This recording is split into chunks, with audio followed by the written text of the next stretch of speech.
What's going on, everyone? In today's video, we're going to talk about checking your feedback on Amazon as an Amazon FBA or Amazon FBM seller. The whole purpose of this video is to just show you where to find it and also to make sure that you're checking your feedback so that you can make sure your account stays in good health. If you're new to the channel, my name is Joji Davenport. I'm a high school teacher, but I also sell books on Amazon, and I'm here to help you guys also scale your book business and hopefully reach financial independence earlier in life. All right, so I'm over here at Amazon Seller Central, and you're going to come up here to the top left where you see these three lines, and you're going to come all the way down to where you see this tab called Performance. And under Performance, you're going to see something called Feedback Manager. Okay, so go and click on Feedback Manager. And once you're there, it's going to give you feedback ratings. So it's to show you how many ratings you have. It's going to kind of show you over the last 30, 90, and 365 days in your lifetime, how many positive, neutral, and negative reviews you've got. But the thing that you really do need to keep track of is all of the most recent reviews and ratings down here. So you can see if I start scrolling down, looking at my reviews, that now I've got a handful of really good reviews. I've got a handful of some bad reviews. But what's really important here, everybody, is that if you check your reviews from customers every single day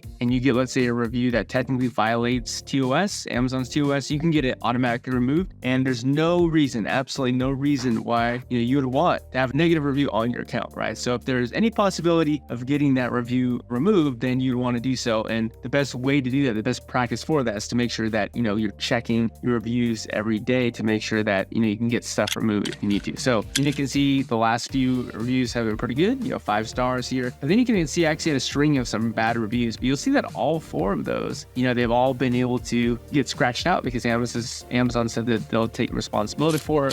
Sometimes, or actually a lot of the times, the reason for you getting a bad review could be completely out of your control. Could be the Amazon damaged the item at the warehouse, and so therefore the customer's not happy. It could be a whole mix of things, whole slew of things. So it could have been your fault. You'll see that there's a review all the way down at the bottom here that someone says, I don't recall buying a used book at all. The book is not in good shape and has stains on the front and back and other areas. I mean that's news. I don't even sell new books. So this person bought a used book from me. That's that they bought it in new condition. Obviously they didn't. You can check the order. You can see that. Interestingly, they left me a 2 and not a 1. So kind of, I don't know why they would do that. But the point is, that's not my fault, right? That's, they bought a used book, not a new book. So I was able to get that removed. You can see the book was torn from spine. If you open it, it falls apart. So I was able to get that removed. Now, I'm not going to send a book into Amazon that has a binding falling apart. My prep center is not going to send a book into Amazon that has a binding falling apart. So probably what happened in this case scenario is you had a book that probably was okay. Maybe the spine was a little bit loose.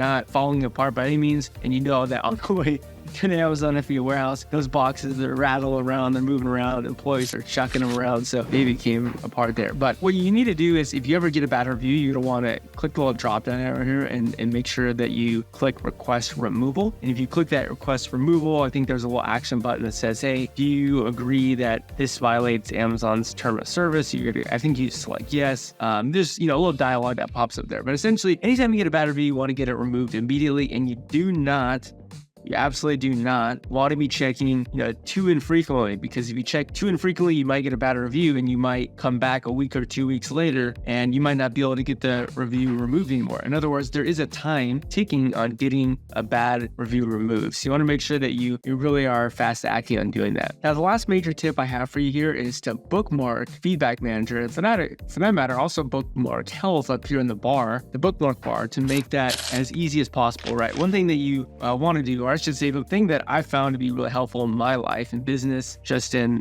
my life in general, is that the less friction, the easier it is for things to happen. So in this case, if I want you to check your reviews every single day, or you want to check them every single day, the best way to do that is to make it as easy as possible to do that. And that's to do, to set it up here on the bookmarks bar so that it's literally 2 clicks of the button. You go Amazon Seller Central, you click Feedback Manager, and you get right to this. So the way that you do that is, again, you go to the top 3 lines, you come down here to Performance, and you're going to go over to Feedback Manager, and you'll see that there's going to be a little bookmark icon like this. All you do is go ahead and select that, and that's now going to go ahead and be put there on the bookmark tab. And so you can see I actually have Account Health, I have Feedback Manager, and I have Performance Notifications all up there, just to make it super easy so that less friction, makes it easier for me to go click, click, click, make sure that my Account Health is good, make sure I've got good reviews, I can get any bad reviews removed, look at my performance notifications and stuff like that. So, even though I'm a bookseller, looking at your feedback, looking at performance notifications, your account, that's stuff that you should do regardless of what you sell on Amazon. It's just a good practice to get into and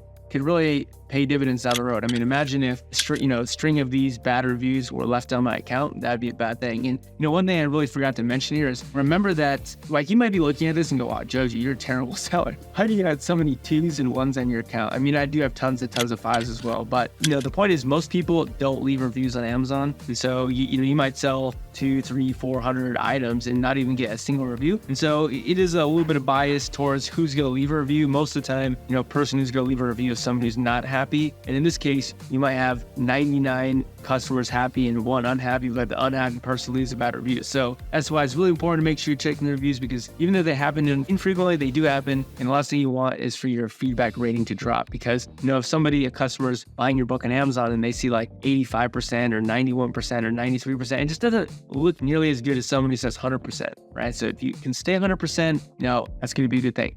Now, last thing, I know this video is stretched out. Last thing I want to say is make sure you guys are following Amazon TOS and you guys are following the best practices. Make sure that you are actually sending in books in used condition that are sellable, that people would be happy to get. Make sure you're not doing anything sketchy. You're not selling counterfeit books. You're not cutting corners and doing dumb things, because this whole thing of getting feedback removed is only in the case where it's Amazon's fault or the customer themselves is violating TOS. It's not for us to violate TOS and to get our stuff removed.